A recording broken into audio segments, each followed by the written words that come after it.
ખાંભા ગીરના ત્રાકુડા ગામમાં 3 સિંહોનો લાઈવ શિકારનો વિડીયો સામે આવેલો છે। ખાંભા ગીરના ત્રાકુડા ગામમાં શિકાર કરવા 3 સિંહો ઘૂસી આવેલા હતા। ત્રાકુડા ગામની શેરીમાં બેઠેલા ગાયોના ટોળા પર સિંહોએ હુમલો કરેલો હતો। સિંહોના લાઈવ શિકારનો વિડીયો સીસીટીવી કેમેરામાં કેદ થયેલો છે।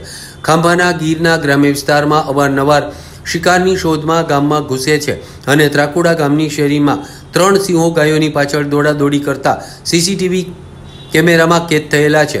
3 સિંહોનો લાઈવ શિકારનો વિડીયો સોશિયલ મીડિયામાં વાયરલ થયેલો છે।